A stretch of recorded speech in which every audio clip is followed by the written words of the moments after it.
नमस्कार दोस्तों, जैसा कि आप सब जान ही रहे होंगे, रिया चक्रवर्ती जो कि सुशांत की गर्लफ्रेंड थी, रिया चक्रवर्ती ने अपने वकील के साथ मिलके सुप्रीम कोर्ट में एक याचिका दायर किया। उस याचिका दायर में ये कहा गया है कि जो बिहार में इन्वेस्टिगेशन होने वाली थी उससे मुंबई शिफ्ट किया जाए। अब वो ऐसा क्यों कह रही है? सिंपल सा मोटिव है दोस्तों, वो मुंबई में रहती है और वो बिहार में इन्वेस्टिगेशन में कोई जाना नहीं चाहेगी। आप उसकी एक्स गर्लफ्रेंड है, आप इतना नहीं कर सकते उसके लिए। मैं आज रिया चक्रवर्ती को पूरी तरह एक्सपोज करने वाला हूँ। रिया चक्रवर्ती, यू आर एक्सपोज्ड। इस वीडियो देख के आप ये समझ जाएंगे कि रिया चक्रवर्ती के जो काले चिट्ठे थे, उन्होंने जो बनाए थे, उन्होंने सुशांत पे जो फेरे थे अपने जादू, वो क्या क्या थे। मैं आपको एक स्नीक पीक दूंगा रिया चक्रवर्ती के लाइफ के बारे से। वो कहाँ से है, उनका बैकग्राउंड क्या है, वो कहाँ से आती है, फिर उन्होंने किस किस फिल्म में काम किया एंड ऑल दैट। तो आइए देखते हैं इस वीडियो को। रिया चक्रवर्ती वैसे तो एक बंगाली फैमिली से बिलोंग करती है, पर रहती थी ये अम्बाला में, क्योंकि इसके पापा थे आर्मी ऑफिसर। रिया चक्रवर्ती को मॉडलिंग का काफ़ी शौक था। एट द एज ऑफ 18 रिया चक्रवर्ती को एक MTV का एक शो मिला, टीन दीवा नाम से। वो एक रियलिटी शो है जस्ट लाइक रोडीज। रिया चक्रवर्ती उस शो में रनर अप होती है। उसके बाद 3 साल इधर उधर काम करने के बाद रिया चक्रवर्ती MTV के लिए ऑडिशन दी। जैसे कि आप जानते होंगे, MTV इज अ चैनल जिसमें मोस्टली यूथ के जो कंटेंट होते हैं वो आते हैं। And guess what, Riya select हो जाती है।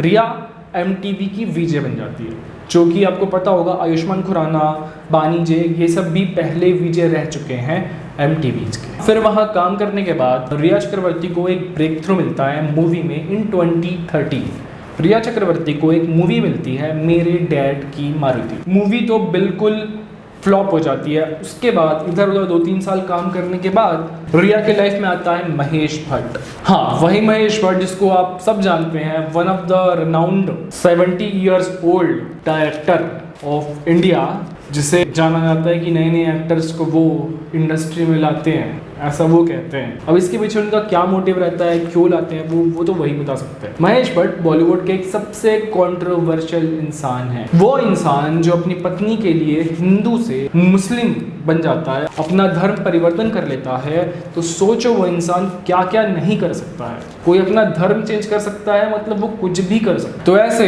2016 में रिया चक्रवर्ती और महेश भट्ट की लव स्टोरी चालू होती है। महेश भट्ट ने रिया चक्रवर्ती को वो दिया जो उसे चाहिए था, रिया चक्रवर्ती ने महेश भट्ट को वो दिया जो उसे चाहिए था। रिया चक्रवर्ती महेश भट्ट के साथ एक फिल्म करती है जिसका नाम होता है जलेबी। वायरल फोटोज भी काफ़ी लीक हुआ था इन 2016 में, जैसा कि आप देख सकते हैं। तो एक फिल्म में काम देने के बाद महेश भट्ट ने रिया चक्रवर्ती को किनारा कर दिया और फिर क्या था, रिया चक्रवर्ती इधर उधर काम की तलाश में घूमने लग गई। इन 2017 वो टाइम था जब सुशांत सिंह राजपूत की एक मूवी आई थी MSD, जो कि काफ़ी हिट थी, सुपर हिट मूवी। वो फिल्म हिट होने के बाद सुशांत सिंह राजपूत को मिलती है रिया चक्रवर्ती उसके एक पार्टी में। तो फिर क्या था, रिया चक्रवर्ती को तो चाहिए था ही बैक सपोर्ट, ताकि वो बॉलीवुड में सर्वाइव कर सके, और उसे हाथ मिला सुशांत सिंह राजपूत। उन दिनों सुशांत सिंह राजपूत का ब्रेकअप हुआ था अंकिता लोखंडे से, तो काफ़ी डिप्रेस्ड हुआ करते थे उस टाइम पे। उसके बाद उनका रिलेशन चलता गया लगभग अभी तक 2020 तक 3 साल तक। महेश भट्ट को वो चीज़ पसंद नहीं आती थी, महेश भट्ट उससे चिढ़ता था।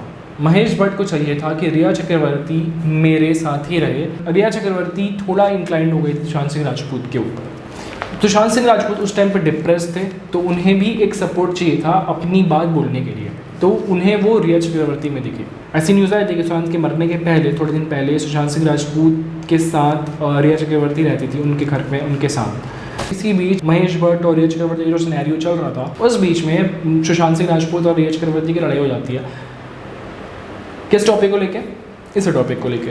अभी लड़ाई काफ़ी पुरानी हो चुकी थी, 2020 आते तक। आपको तो पता ही होगा, जब सुशांत सिंह राजपूत की मौत हुई थी उसके 11 दिन पहले रिया चक्रवर्ती अपने घर से उनसे लड़के चली जाती है विदाउट एनी रीज़न। अब उनके बीच में क्या चल रहा था ये तो पुलिस इन्वेस्टिगेशन में ही पता चलेगा, अब वो धीरे धीरे खुल रहा है। उसके बाद की तो हिस्ट्री आप जानते हैं, क्या हुआ। सुशांत सिंह राजपूत, उनका मर्डर कर दिया गया।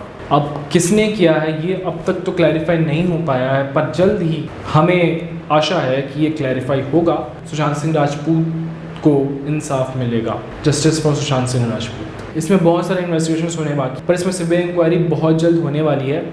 उद्धव ठाकरे जो कि महाराष्ट्र के CM हैं, उन्होंने सीबीआई इंक्वायरी के लिए अर्जी दे दी है। आने वाले 2-3 दिनों में सीबीआई इंक्वायरी होना लगभग तय है। जो महाराष्ट्र के डिप्टी सीएम हैं, उनके जो बेटे हैं, उन्होंने भी लेटर लिखा था उद्धव ठाकरे को। पीएम नरेंद्र मोदी भी ने एक्नॉलेज किया है सुब्रमण्यम स्वामी की लेटर को, और हमें ऐसे ही सपोर्ट करते रहना है। और ये चिंगारी जो जली है वो बुझनी नहीं चाहिए। हमें सुशांत सिंह राजपूत को इंसाफ दिला के ही बैठना है, और हम तब तक लड़ेंगे, तब तक हम आवाज़ उठाएंगे जब तक सुशांत सिंह राजपूत को इंसाफ नहीं मिल जाता। जय हिंद।